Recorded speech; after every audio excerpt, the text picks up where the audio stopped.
নমস্কার বন্ধুরা, আমি আজকে আপনাদের শোনাবো রামকৃষ্ণদেবের গল্প। রামকৃষ্ণদেবের গল্প মানে রামকৃষ্ণদেব সংক্রান্ত গল্প নয়। রামকৃষ্ণদেব যে গল্প সাধারণ মানুষকে সাধারণের মতন করে বলেছেন এবং যার মাধ্যমে তিনি লোকশিক্ষা প্রদান করেছেন, সেই গল্পেরই একটি গল্প।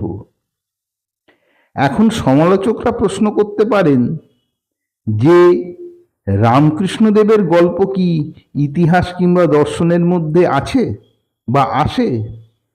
আমি বলবো হ্যাঁ, নিশ্চয়ই।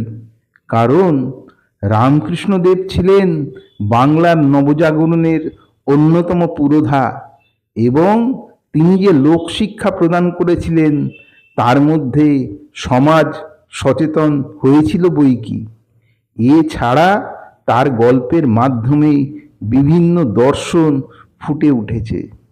তাই আমি সিদ্ধান্ত নিয়েছি মাঝে মধ্যে রামকৃষ্ণদেবের কিছু গল্প আমার এই চ্যানেলে আপনাদেরকে শোনাবো।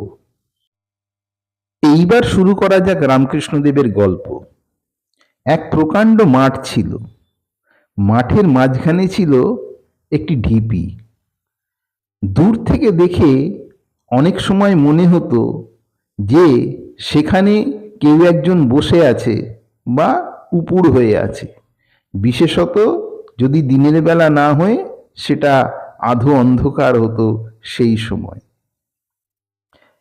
একবার হয়েছে কি, সেখান থেকে এক মাতাল একটু রাত্রিরের দিকে বাড়ি ফিরছিল। মদ খেয়েই আছে, মাতাল অবস্থাতেই আছে। দূর থেকে সেই ঢিপিটাকে দেখে তার মনে হয়েছে যে ওখানে একজন মাতাল উপুড় হয়ে পড়ে আছে।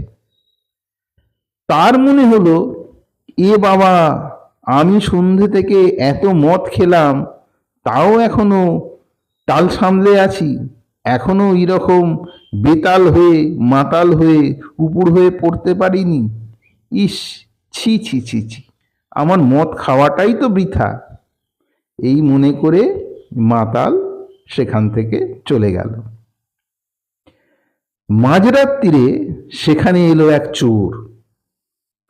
চোর যখন সেই রাস্তা দিয়ে চুরি করতে যাচ্ছে, সে হঠাৎ দেখলো মাঠের মাঝখানে ওই ঢিপিটা। কিন্তু তার মনে হলো একটা চোর, সে চুরি করে এনে তার যে চুরি করা ধন সম্পত্তিগুলো সেখানে বসে গুনছে বা ভাগ করছে। তার মনে হলো, এ বাবা, আমি কি করলাম, আমি সবে এখন চুরি করতে বেরিয়েছি, আর এই লোকটা তার চুরি শেষ করে সে তার চুরির মাল এখন ভাগবাটোয়ারা করছে।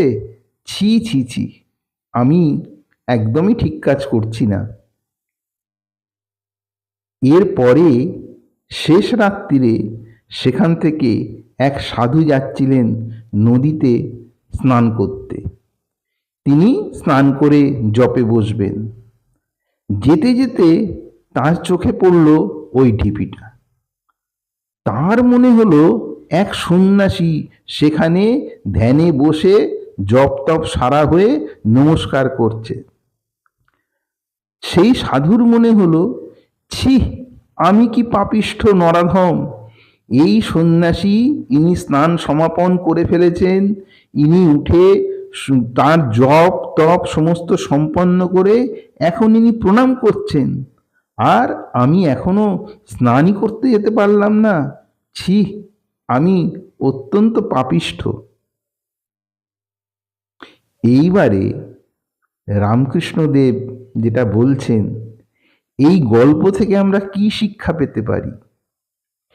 এই গল্প থেকে আমরা সেই শিক্ষাই পেতে পারি, যে যেমন সে জগৎকে সেই রকমই মনে করে, যে নিজে যেমন সে সামনের লোকটাকে সেই রকমই মনে করে।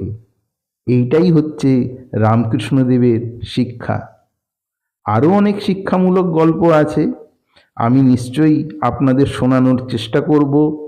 ভালো থাকবেন, আমার সঙ্গে থাকবেন, ভিডিওটি লাইক করবেন, শেয়ার করবেন এবং আমার চ্যানেলটিকে সাবস্ক্রাইব করবেন। ধন্যবাদ, নমস্কার।